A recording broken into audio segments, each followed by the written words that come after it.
आम्ही बहिणी या चॅनलमध्ये तुमच्या सर्वांचे मनापासून स्वागत. तर बघा, आता सगळ्यांची जेवण झाले होते आणि आईला म्हटलं थोडंसं बस तू, माझे मी सगळं काही आवरते.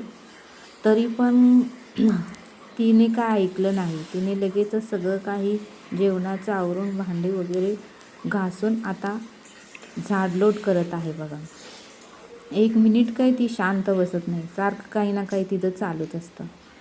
मग बघा, इथे आता मी इकडे आलेले आहे कारण कस्टमरला साड्या द्यायच्या होत्या. संक्रांतीमुळं साड्या पिको फॉलला आल्या होत्या आणि त्या आता मला 2 दिवसात द्यायच्या आहेत. त्यामुळे मी जेवण करून लगेचच पिको फॉल लावण्यासाठी बसलेले आहे.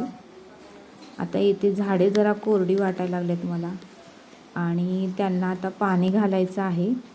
पण आता म्हटलं वेळ मिळाल्यावर घालावं. आणि जी काही आधीची कामं होती ती सगळी मी करून घेतली. आता बघा, इकडे मी साड्या सगळं काही पिको फॉल करत आहे, कारण अगोदर करून घेतल्याशिवाय आपल्याला टाके घालता येत नाही. म्हटलं पूर्ण साड्या आधी करून घेऊया आणि नंतर पुढचं काय असेल ते करण्यासाठी मी आता इथे बसलेले आहे. कारण बसल्याशिवाय पण कामं पूर्ण होत नाहीत. आणि बघा, आता इथे आईला मी सांगितलं तरी आता जेवण झोप, पण ती काय ऐकत नाही. आता लगेच टाके घालण्यासाठी बसले आहे. तिच्यामध्ये खूप चिकाटीपणा आहे आणि तोच चिकाटीपणा आमच्यामध्येही आले आणि आम्हालाही थोडंसुद्धा वेळ वाया घालू वाटत नाही. काही ना काही तर तिच्याकडे बघून आम्हाला एक मोटिवेशनल येतं आहे की बाबा ह्या वयात ही जरासुद्धा बसत नाही, मग आपण किती केलं पाहिजे असं आम्हाला नेहमी वाटतं. आणि आम्ही पण थोडासुद्धा वेळ वाया घालत नाही. घरात काय काम असेल तर करतोच, बाकीचे पण काय असेल तर काही ना काहीतरी आमचं पण सारखं चालूच असतं.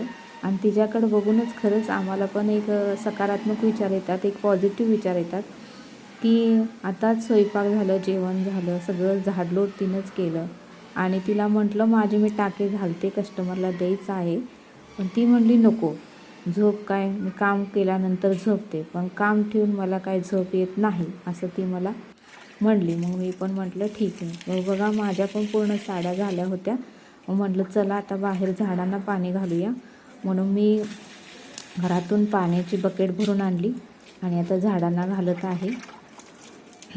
मोटारनेच घालते, पण आज लाईट गेल्यामुळं काय मोटर चालू होईना.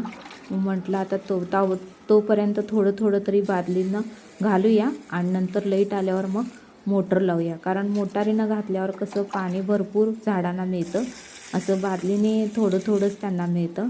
मग म्हणलं आता लाईट गेली आहे तर आल्यानंतर आपण सगळं अजून झाडांना पाणी घालूया. मग अशा पद्धतीने सगळी साड्या शिवून आता मी झाडांना पूर्णपणे पाणी घालत आहे. कारण झाडं आहेत म्हणून आपल्याला ऑक्सिजन मिळतं, सावली मिळते, गार हवा मिळते. त्याची किंमत आपल्याला हिवाळ्यात कळत नाही, पण उन्हाळ्यात आपण एक एक झाडासाठी बघत असतो. कुठे लांब गेलो उन्हाळ्यात तर झाड कुठे भेटतंय का, आपण जरा सावलीला बसावं असं आपल्याला नेहमी वाटतं. तर मैत्रिणींनो, भेटूया अशाच एका नेक्स्ट व्हिडिओ.